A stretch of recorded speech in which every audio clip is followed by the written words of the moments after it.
There have been articles in the press as far back as 1995, but it was a 2002 documentary out of Slovenia titled Sarajevo Safari that first drew the attention of the wider public. Now, prosecutors in Milan have opened a probe into Italians who would gather in Trieste and travel to Sarajevo during the Bosnian War of the 1990s, paying members of the Bosnian Serb army to shoot at civilians. One of those who's most avidly followed this story is Italian journalist Ezio Gavazzeni.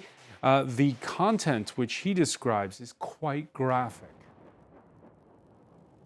The complaint came about because of my investigation of these facts of Western foreigners, so Italians, but also French, British, Swiss, Americans, who during the siege of Sarajevo, the civil war in Bosnia and Herzegovina, paid to be able to go to the hills around Sarajevo and shoot the civilian population with impunity. This was to satisfy their own perversion most of the time. Questo per soddisfare un proprio perversione più che delle volte. These are testimonies of families losing, for example, a little girl while in a stroller, a little girl only a few months old, and the sniper shoots the little girl and not the parents who are there, because the sniper's aim is to inflict maximum pain, not killing, but killing with maximum pain.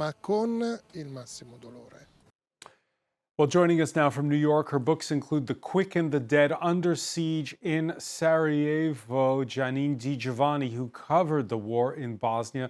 Thank you for being with us here on France 24. A pleasure to be here.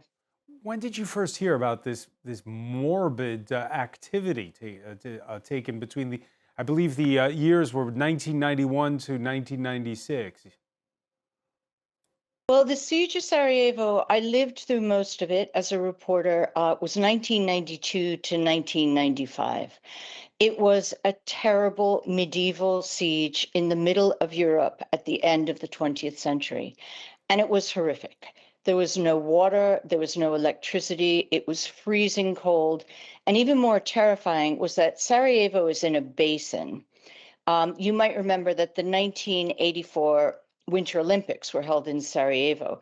So the hills around Sarajevo were ringed with Serb tanks who shot down mortars, but more terrifying, snipers. So what would happen, we as journalists were also sniped at along with the civilians. So when we left the hotel where everyone lived, which was called the Holiday Inn, we had to run in a zigzag pattern so that snipers who were constantly watching you, if they took aim, they might not hit you. To cross the street, we had to all gather in a group, and everyone would wait if you were in the line of the sniper and run very quickly across the street. This was women, children, the elderly, the sick. It was, the snipers were a kind of a terrible fear that everyone had, more even than the shelling. The shelling was horrific and many civilians were killed. There was a total of 10,000 people killed during the siege, which was, by the way, the longest running siege in modern history. Now, this story is so perverse, so disturbing, but yet it most likely is true thanks to the work of this tireless Italian journalist and also the prosecutors who are now looking into it. And it's not the first time that those of us who followed the Bosnian War very carefully and the aftermath, the prosecution at the ICTY, which was the court at The Hague. There were other horrific stories which were true. For instance, Serb soldiers filming themselves murdering murdering civilians during the genocide at Srebrenica, in which 8,000 Muslim men and boys were killed. So this story, while it is one of the most horrific things I've ever heard, does not surprise me. The war was bitter and it was brutal. The war was bitter and brutal. You have sometimes in conflict zones thrill seekers. We remember that Japanese tourist who was abducted in Syria. Many people didn't know there was such a thing as war tourism. There's been a book put out by called "The World's Most Dangerous Places," which sort of almost reads like a travel guide. But this is a different scale. This is something different. Yes. This is something like a Hemingway short story gone mad, the most dangerous game of actually the human safari of going after civilians. And I have to tell you that, people were killed by snipers. There was a story, the most terrible one was Romeo and Juliet, when basically a mixed couple, mixed Serb and Bosnian, got married, and they were crossing one of the bridges, which was especially dangerous.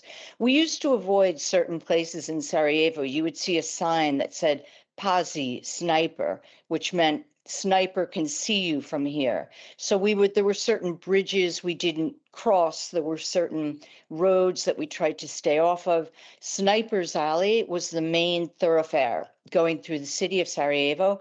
If you had a car, you basically had to go so quickly that it was dangerous. There were a lot of car crashes. But Romeo and Juliet were killed by a sniper. And it was so dangerous to actually retrieve their bodies that their bodies lay there for days. And they had just been coming from the ceremony where they had gotten married, against both their parents' wishes. One was Serb, one was Muslim. And it was just one of the saddest stories. They are now buried in the main cemetery in Sarajevo called Lion Cemetery, which if you go through now, you will see the headstones. Most of the people were very young. The soldiers were about 18, 19 years old. So it was an incredibly tragic war. And remember, François, it was so close to Paris. Like if planes could land, which they couldn't because the airspace was closed, it would be about 3 hours from Paris. And within this city, people were starving. People had maybe 1 cup of water a day because the water supplies were closed off. People were freezing. During one terrible day in December, I think 1992, myself and a journalist from Reuters discovered an old people's home that was on a front line. And basically everyone had frozen to death because it was so bitterly cold. So this story is one more tragedy in the long, tragic history of the war in Bosnia. Yeah, because you mentioned that 3-hour flight. What I remember from the time is that a lot of people, it was so uncomfortable to contemplate that there was this brutal war happening that most people just wanted to change the subject when you were sitting in a cafe in Paris. But to actually want to go and shoot people for sport, it begs belief. Unthinkable.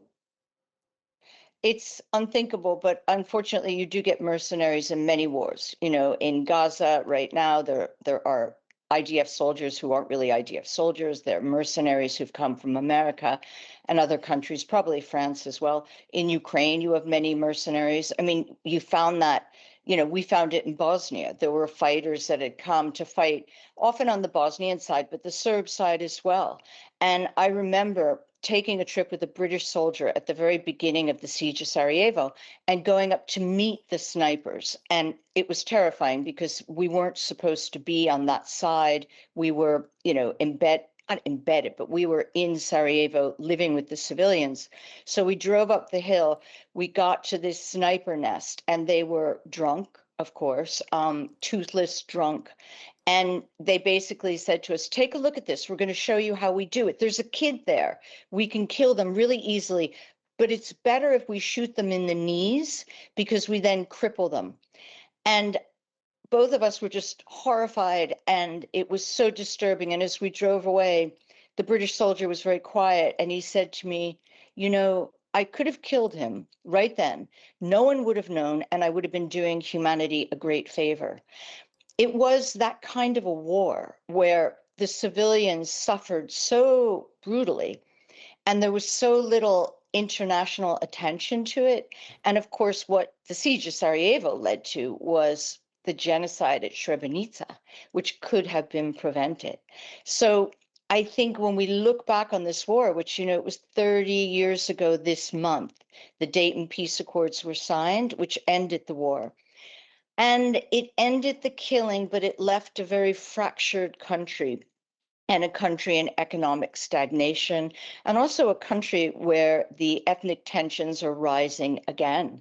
Putin is meddling in the Republic of Srpska, which is the Serb-dominated area. So I remember my friends, my close friends in Bosnia saying to me, "We'll see you in 30 years, Janine, because this war will start again." And that's one of the things that happens when you don't have justice delivered. And for crimes like this, it's imperative. The Milan prosecutors are now investigating. It's an extremely important investigation, as Yeah, shocking and as disgusting as it is. one that's just getting underway. Janine di Giovanni, so many thanks for joining us from New York City. Thank you.